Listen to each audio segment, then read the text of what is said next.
Noida greater Noida जिसे उत्तर प्रदेश का industrial hub कहा जाता है। पिछले दिनों में हलचल बहुत तेज हो गई थी मजदूरों के विरोध प्रदर्शन और बेजेज की खींचातानी को लेकर। लेकिन क्या मजदूरों का विरोध प्रदर्शन और बेज की खींचातानी में नोएडा की इन्वेस्टमेंट फ्रेंडली छवि धूमिल हो रही है? उसको नुकसान हो रहा है। सेक्टर 60 और सेक्टर 80 के इंडस्ट्रियल एरिया में लेबर यूनियंस और कंपनी के बीच टकराव की खबरें आई। रिपोर्ट के मुताबिक 300 से ज्यादा गिरफ्तारियां हुई, काम भी ठप रहा। मांग क्या है? बढ़ती महंगाई के बीच बेहतर सैलरी और काम के सुरक्षित माहौल के साथ। इसका असर सीधे तौर पर ग्लोबल सप्लाई चेन और नई आने वाली कंपनियों पर पड़ता है। प्रशासन के लिए चुनौती होती कि वो बिजनेस इंटरेस्ट और लेबर राइट के बीच संतुलन बनाए रखे। लेकिन ये सिर्फ तनाव सैलरी का नहीं है, असल समस्या है इनकम डिस्पैरिटी और वर्क डिस्पैरिटी। एक ही शहर में एक तरफ करोड़ों के पैकेज और दूसरी तरफ बुनियादी जरूरतों के लिए तरसता वर्कर। आज हम सिर्फ समस्या नहीं बताएंगे बल्कि उन स्ट्रेटेजिक सॉल्यूशंस पर बात करेंगे जो सरकार और पॉलिटिकल लॉबी को समझने की जरूरत है। नोएडा को आज एक ऐसी पॉलिटिकल लॉबी की जरूरत है जो सिर्फ नारेबाजी ना करे बल्कि डाटा एनालिसिस पर आधारित हो। हमारे पास ऐसे विशेषज्ञों की कमी है जो लेबर मार्केट के डाटा को समझकर सरकार के सामने सही पॉलिसी रख सकें। अंधाधुंध नीतियां बनाने के बजाय हमें एक ऐसी समझ विकसित करनी होगी जो ग्लोबल कंपटीशन और लोकल रियलिटीज दोनों को बैलेंस करके रखे। सरकार को अब एक ब्लाइंड पॉलिसी छोड़कर उद्योगों को ग्रेड 1, ग्रेड 2 और ग्रेड 3 में वर्गीकृत यानी क्लासिफाई करके रखना चाहिए।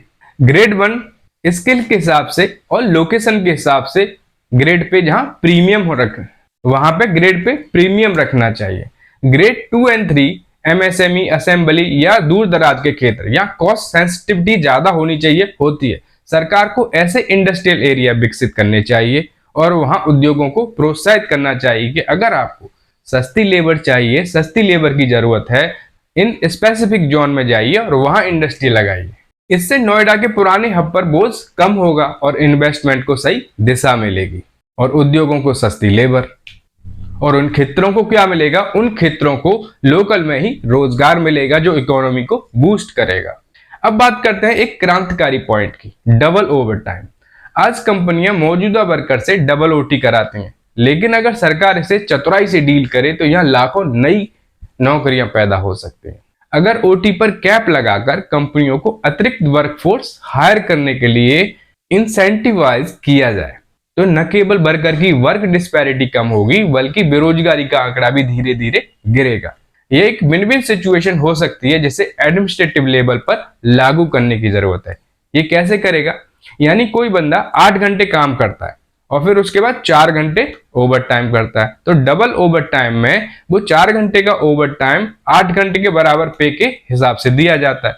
जब आपको पैसे 8 घंटे के हिसाब से पड़ रहे हैं और जो मौजूदा मजदूर है वो 12 घंटे उसको काम करना पड़ता है, तो उसे 8 घंटे ही काम कराया जाए। उन 4 घंटे के पैसे में एक नया मजदूर क्यों नहीं हायर कर लिया जाए, जिससे बेरोजगारी भी कम होगी, एक नए बंदे को रोजगार भी मिलेगा। लेकिन ये सब किया जा सकता है वेजेज को सही दिशा और सही मानक पर निर्धारित करके। ऐसा न हो कि मौजूदा वर्करों का इसमें ज्यादा नुकसान हो जाए। सभी आंकड़े लेकर और सभी इंडस्ट्री से बात कर चौतरफा एक समीक्षा कर पॉलिसी बनाई जा सकती है। समाधान सीधा है, पे ग्रेड रिफॉर्म, इंडस्ट्री के ग्रेड के हिसाब से वेतन का निर्धारण, न्यू क्लस्टर्स, नोएडा के बाहर नए और सस्ते इंडस्ट्रियल पॉकेट्स का निर्माण किया जाए, एक्सपर्ट लॉबिंग, डेटा ड्रिवन फैसले लिए जाएं न कि इमोशनल।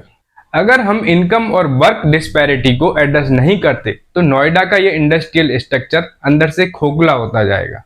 इंडस्ट्रियल कंजेशन हमारे देश की एक बहुत बड़ी समस्या है, उसको निपटना ज्यादा जरूरी है और उससे न सिर्फ निपटने से इंडस्ट्री को लाभ होगा बल्कि इकोनॉमी को बहुत बड़ा बूस्ट मिलेगा और सामाजिक ताना बाना मजबूत होगा।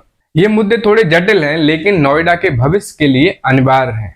क्या आपको लगता है कि इंडस्ट्रियल ग्रेडिंग और ओटी रिफॉर्म से हालात सुधरेंगे या सरकार को कुछ और कड़े कदम उठाने चाहिए?